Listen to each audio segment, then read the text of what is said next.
नमस्कार, जय हिंद, जय भारत।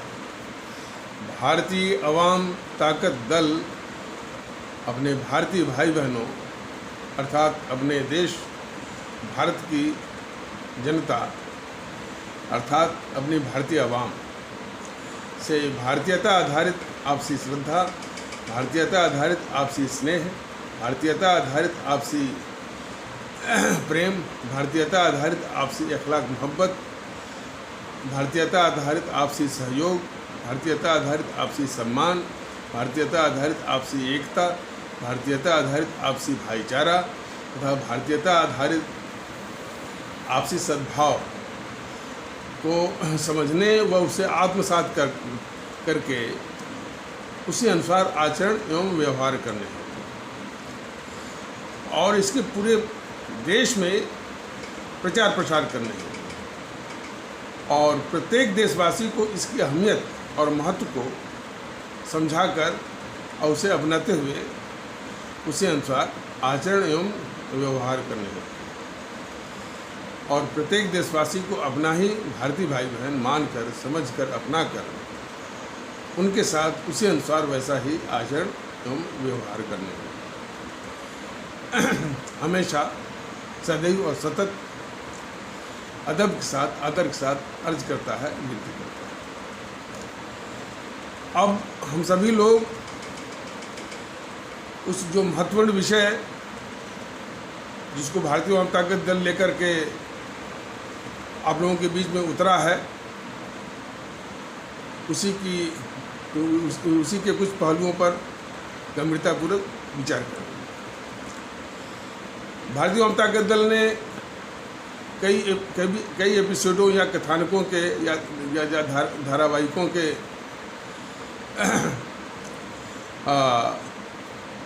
माध्यम से, एपिसोड के माध्यम से ये बताने की कोशिश की है कि ये जो भारतीय एकता और भारतीयता की जो प्रेरणा है, जो अवधारणा है, जो हमारे उन अमर शहीदों जैसे हमारे राष्ट्रभक्त शिरोमणि नेताजी सुभाष चंद्र बोस, शहीद आजम भगत सिंह, अमर शहीद चंद्रशेखर आज़ाद, अमर शहीद अशफाकुल्ला, अमर शहीद खुदीराम बोस, अमर शहीद श्रीमती रानी लक्ष्मीबाई, अमर शहीद सुब्रमण्यम भारती तमिलनाडु से, अमर शहीद श्रीमती रानी चंद्रिमा कर्नाटक से, अमर शहीद श्रीमती रानी गडिलू नागालैंड से। इसके अलावा और भी अमर शहीद हैं, इसी बात नहीं कि इतने अमर शहीद हैं, लेकिन अभी फ़िलहाल जो जानकारी है वो आप लोगों को बताया जा रहा है। और भी अमर शहीद हैं, इसी बात नहीं है। तो जिनकी बदौलत, जिनकी कुर्बानी शहादत, जिन्होंने अपने इस मुल्क के लिए और अपने मुल्क की आज़ादी के लिए भारत माता की बलिवेदी पर अपना सब कुछ, यहाँ तक प्राण भी न्यौछावर कर दिया और हम आप सभी के लिए आज़ादी हासिल की, ये है। अच्छा, इसके विषय में भारतीय अवाम ताकत दल ने कई बार बताने की भी कोशिश की है कि आज़ादी जो है या स्वतंत्रता या इंडिपेंडेंस जो है, इन्हीं अमर शहीदों की कुर्बानी शहादत के बदौलत मिली है। वो कांग्रेसी जो दम भरते हैं उनकी बदौलत नहीं मिली है।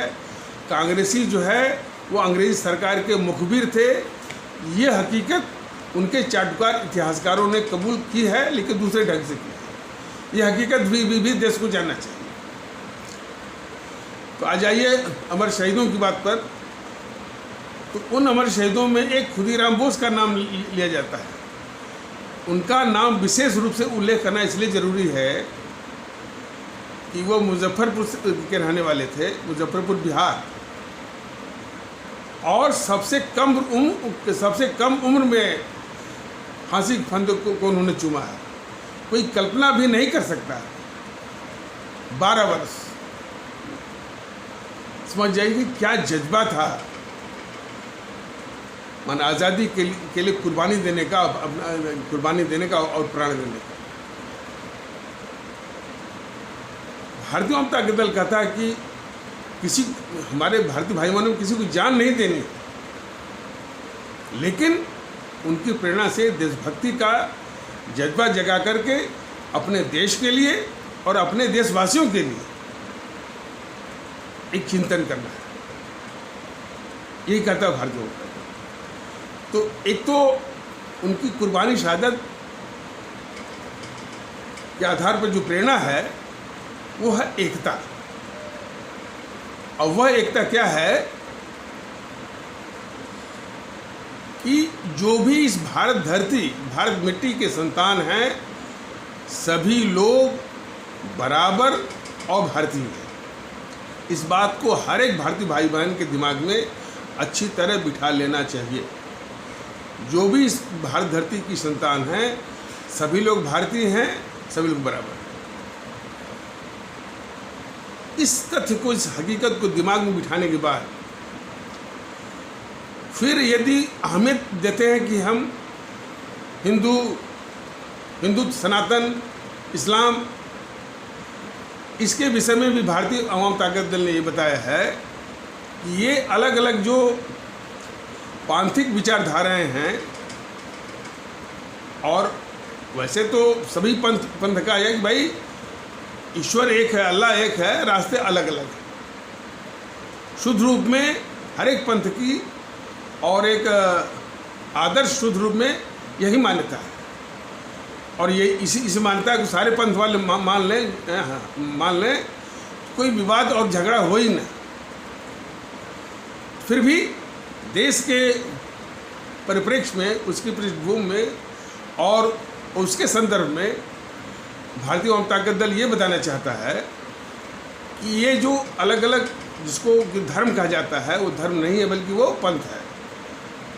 मतलब कि हिंदू सनातन भी एक पंथ है, इस्लाम भी एक पंथ है, ईसाई भी एक पंथ है, सिख भी एक पंथ है, और भी जैन है, पारसी है, बौद्ध है, ये सभी पंथ हैं अलग अलग। तो उनकी अलग अलग पद्धतियाँ हैं, लेकिन जहाँ तक अंतिम शक्ति का सवाल है, ईश्वर अल्लाह और खुदा और वाहिगुरु का सवाल है, वो शक्ति तो एक ही है, रास्ते अलग अलग हैं। ये तो पांथिक विचारधारा है। राष्ट्र के संबंध में ये है कि ये जो पांथिक जो माने विचारधारा है, यह व्यक्तिगत रूप से कोई किसी के ऊपर थोप नहीं सकता। जो उसको पसंद आए वो उस पंथ को अपनाकर उस पद्धति में अपने व्यक्तिगत विश्वास का अनुसरण कर सकता है। तो व्यक्तिगत से मतलब ये है कि वो घर के अंदर जो भी उसको पसंद है, वो नमाज पढ़ना चाहता है, सीधा करना चाहता है, इबादत करना चाहता है, धूपबत्ती जलाना चाहता है, घंटी बजाना चाहता है, अगरबत्ती जलाना चाहता है, कीर्तन करना चाहता है, जो भी पद्धति उनको पसंद हो, वो घर के अंदर व्यक्तिगत तौर पर वो करें वहाँ पर। लेकिन घर के बाहर आने के बाद सारी चीज़ जो है व्यक्तिगत वहीं पर छूट जानी है।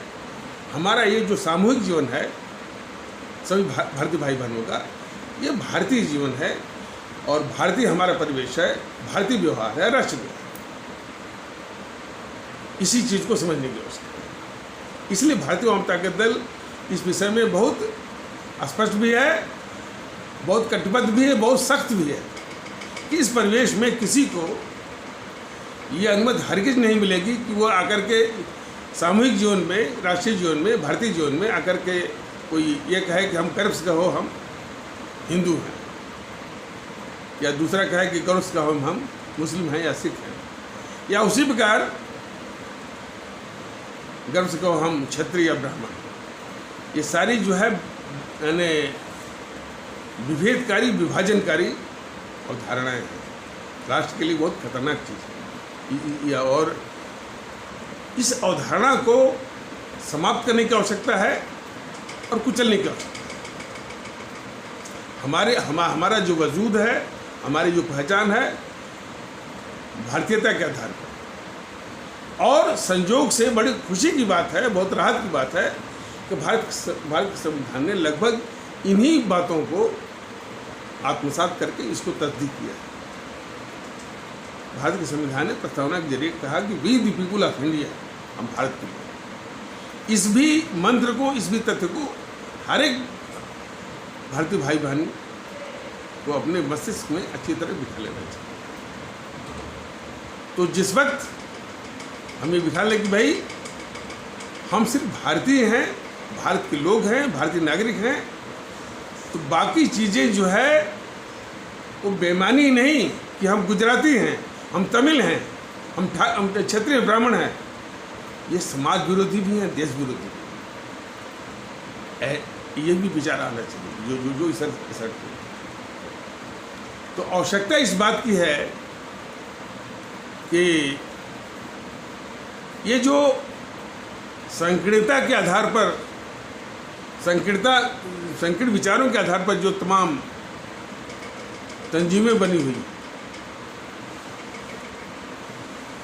जबकि हमारा भारत का संविधान बन गया, उसने हमको एक ही पहचान दी कि हम भारतीय नागरिक हैं, तब भी जो है ये विश्व हिंदू परिषद और मुस्लिम मजलिस, अच्छा मान लीजिए विश्व हिंदू परिषद है भी, तो वो उसकी कोई भी गतिविधि जो कि भारतीयता को चुनौती देती हो, भारतीयता के अनुपालन में बाधक बनती हो, उसको खारिज किए जाने की आवश्यकता है।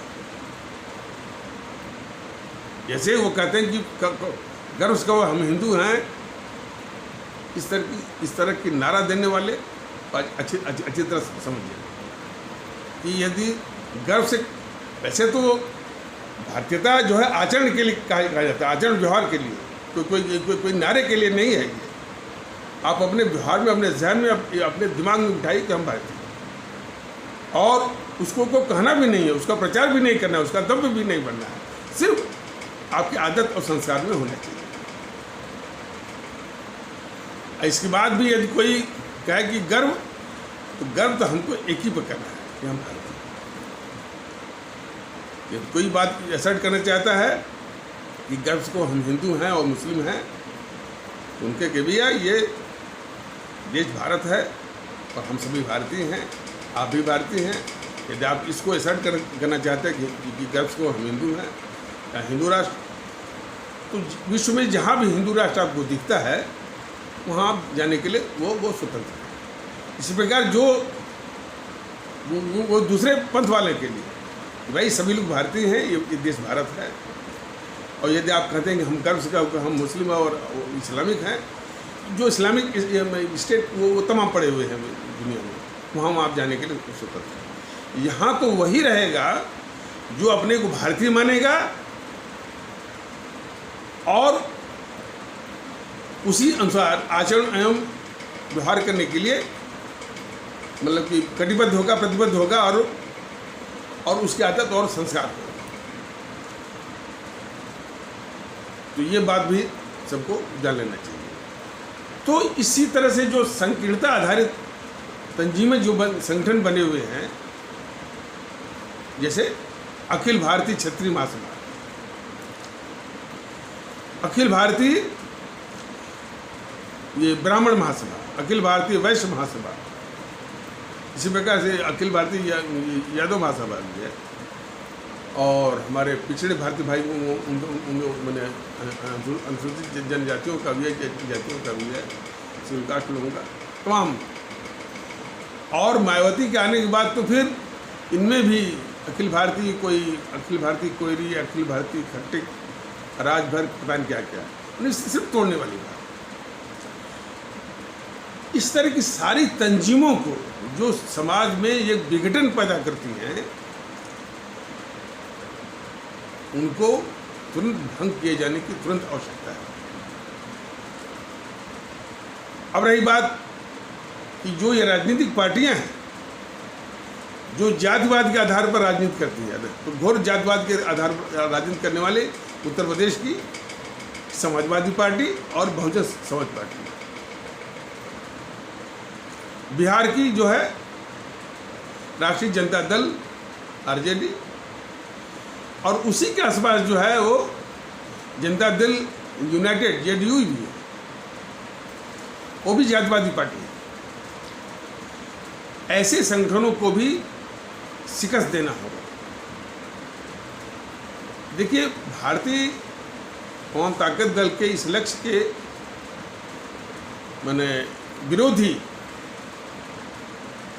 या शत्रु कर लीजिए, तमाम इस तरह से जो संकीर्णता के आधार पर संगठन चला रहे हैं, जो अपनी राजनीति कर रहे हैं, और उस राजनीति के बूते जो है समाज में भेद विभेद पैदा कर रहे हैं, उस भेद विभेद के आधार पर फिर राजनीति कर रहे हैं, फिर राजनीति की और सत्ता की का धंधा चलाए हुए हैं, उसकी रोटियां सेक रहे हैं।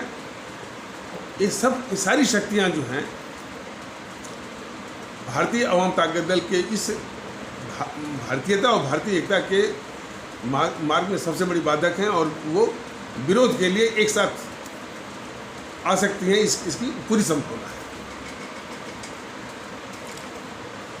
भारतीय अवाम ताकत दल का इस संबंध में तजुर्बा भी है, और उस तजुर्बे के आधार पर एक विश्वास जगा है कि भारतीय अवाम ताकत दल ने जब कट्टर समर्थक समाजवादी पार्टी के और बहुजन समाज पार्टी के लोगों से जब बातचीत हुई, और उनसे जब ये सीधा प्रश्न किया गया कि क्या यह देश जो है विभिन्न जातियों के आधार पर चलेगा, विभिन्न संप्रदायों के आधार पर चलेगा, या सबको मिला के चलेगा, या बाबा साहब ने जो कल्पना की थी जातिभेद समाज, और जो संविधान बना है कि हम भारत के लोग इसके आधार पर व्यवस्था चलेगी, समाज चलेगा, और लोगों को उनको एकत्र होने की बात, एकता होने की बात इस आधार पर चलेगा। तो जब इस बात को कई तरह से पूछा जाता है उनके कट्टर समर्थकों को, तो वह भी इस बात से अंततः सहमत होते हैं कि नहीं साहब, ये चीज़ गलत है। अब बस दिक्कत इस बात की कि भारतीय ताकत दल के पास अब उतना साधन नहीं था, अब साधन भी उसको जुटा रहा है और सबको बता रहा है।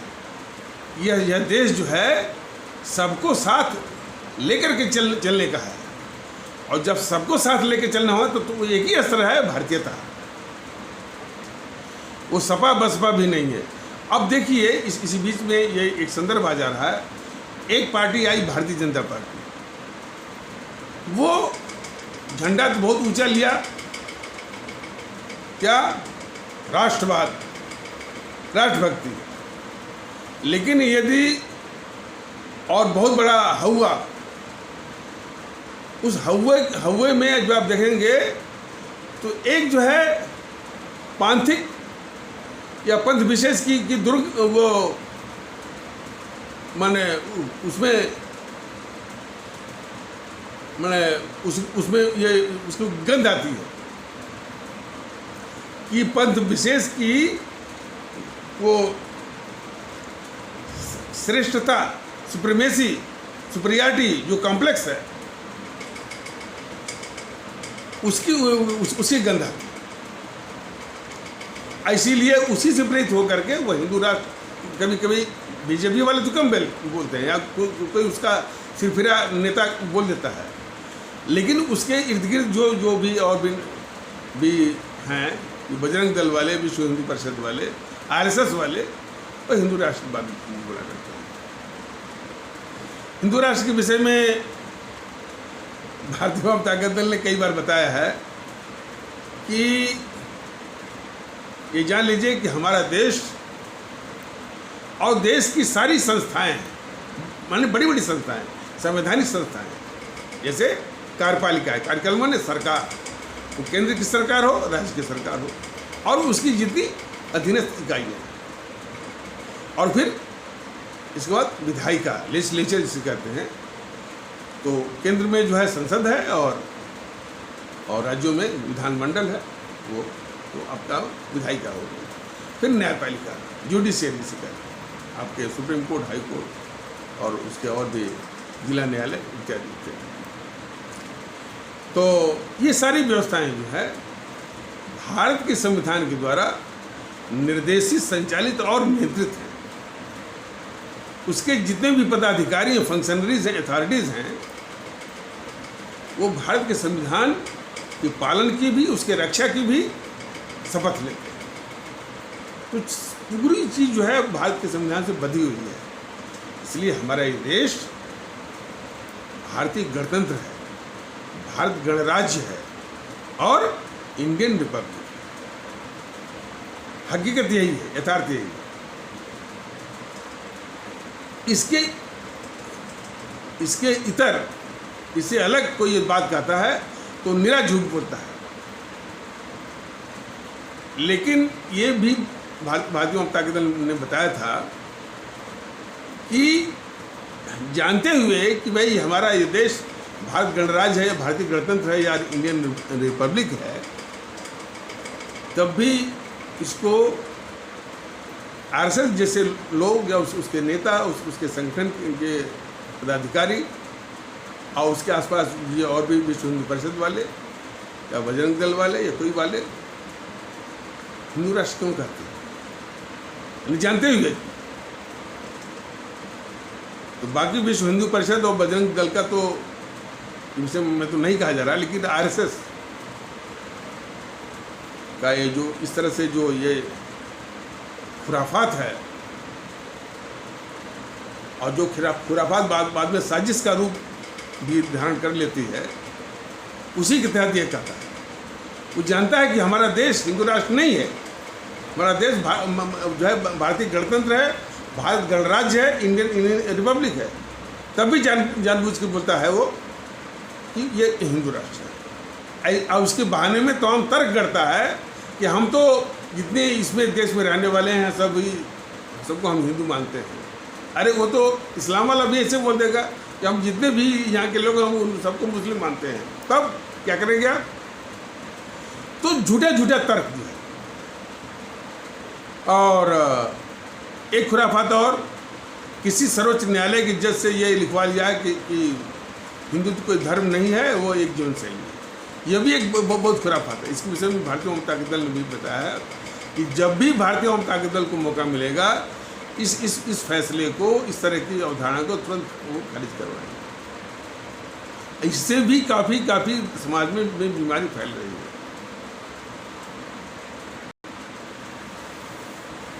तो बात कही जा रही थी कि ये खुराफात के तहत जो है आरएसएस का जो प्रमुख है या उसके जो पदाधिकारी हैं या उसके आसपास में या कुछ बीजेपी के भी नेता, ये जानते हुए कि हमारा देश भारत गणतंत्र है और भारतीय गणतंत्र है, भारत गणराज्य है या इंडियन रिपब्लिक है, तब भी हिंदू राष्ट्र बोला करते हैं। इस संबंध में भारतीय जनता दल ने एक बात और भी बताई थी कि यही हमारे आदरणीय गृह मंत्री अमित शाह से किसी ने इंटरव्यू में पूछ लिया कि सर बताइए ये हिंदू राष्ट्र है कि मैंने भारतीय गणतंत्र है। इस सवाल पर उनके पसीने छूट गए। उन्हें इधर उधर बता करके कि भाई हिंदू राष्ट्र ये होगा या नहीं होगा, लेकिन ये भारत संविधान से चलने वाला भारत है, भारत गणराज्य है, इस बात को उन्होंने तस्दीक किया क्योंकि वो गृह मंत्री थे। और इसी तरह की इधर उधर बात करके वो पतली गली से निकल गए। हमने ये भी कहा था कि ये हमारे आदरणीय प्रधानमंत्री मोदी जी घोषणा कर दें ये हिंदू राष्ट्र है, उसी वक्त एक सेकंड भी नहीं लगेगा उनकी छुट्टी हो जाएगी। तो ये हिम्मत नहीं है उनकी, सिर्फ एक हुआ। अब देखिए आरएसएस के द्वारा, अब आरएसएस एक बहुत बड़ा संगठन है और काफ़ी लोग उसके समर्थक भी हैं। तो उसके द्वारा जब ये कहा जाता है कि भाई ये हिंदू राष्ट्र है, जबकि हिंदू राष्ट्र है ही नहीं, तो इसको कहते हैं अंग्रेजी में होक्स, एक भय। अब खुराफात यहीं से शुरू होती है। कि जब वो एक भय, जो हालांकि वो काल्पनिक भय है जिसका कोई आधार नहीं है, जो बताया गया कि जो हमारा राष्ट्र हिंदू राष्ट्र है ही नहीं, हमारा तो जो हमारा भारत राष्ट्र जो है भारतीय गणतंत्र है, भारत गणराज्य है और इंडियन रिपब्लिक है। तो ये जो हिंदू राष्ट्र की बात करता है, ये काल्पनिक भय के कारण जो है दूसरी आस्था के जो अनुयायी हैं उनका जो समाज है, हमारे इस्लाम आस्था वाले भारतीय भाई बहनों का समाज, हमारे ईसाई आस्था वाले भारतीय भाई बहनों का समाज, हमारे सिख आस्था वाले भारतीय भाई बहनों का समाज इत्यादि में एक भ्रम, एक दहशत, और उनमें विशेष करके इस्लाम आस्था वाले भारतीय भाई बहनों का समाज।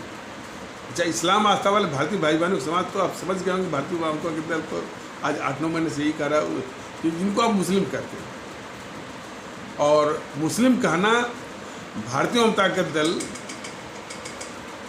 यानी जो इज्जत, जो प्रतिष्ठा भारतीय वामपंथ का दल हमारे इन भारतीय भाई बहनों को बख्शना चाहता है, उसके अनुरूप ये मुस्लिम शब्द जो है उसके अनुरूप नहीं पाता है।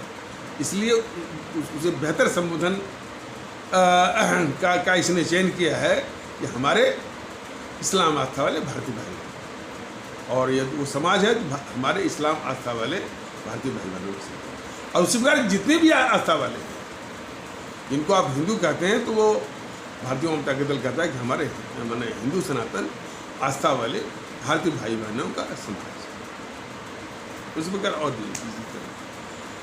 तो ये जो हमारा इस्लाम आस्था वाला भारतीय भाई बहनों का जो समाज है, इसकी एक कमजोरी है, और इस कमजोरी को इसी को दूर करना पड़ेगा। हो सकता है कि अशिक्षा के कारण ज़्यादा हो सकता है, लेकिन अफवाह का सबसे पहले और सबसे ज़्यादा शिकारी ही होता है।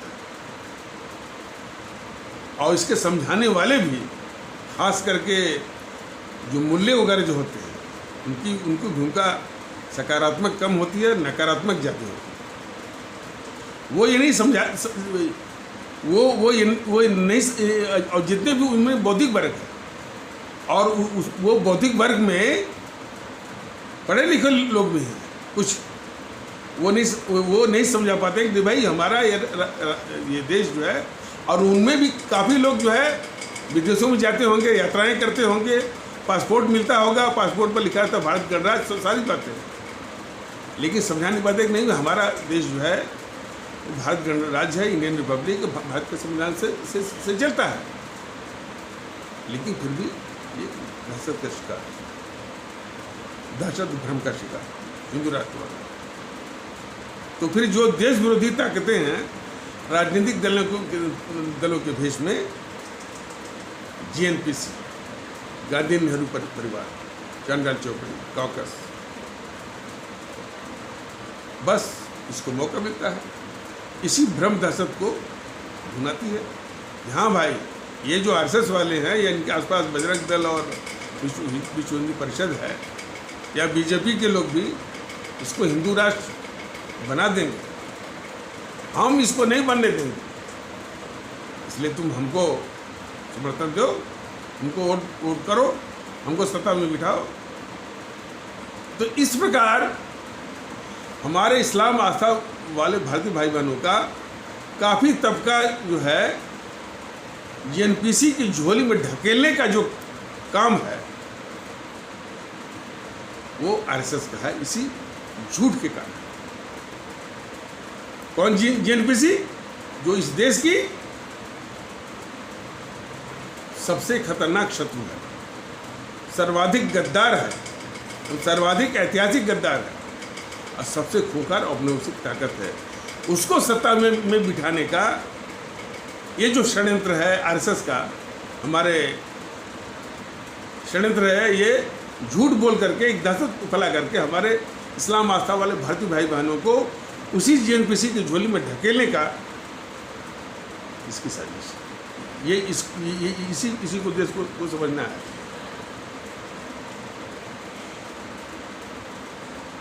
तो और अब इसी का बहाना बना करके जो तंजीमें खड़ी हो गई हैं, असदुद्दीन ओवैसी का गिरोह, वो हमेशा हिंदू कहता कि ये हिंदू राष्ट्र के विरोध में, अब बिल्कुल काल्पनिक चीज़ है। ये बताया भी गया था कि टिल्टिंग एट विंड मिल्स,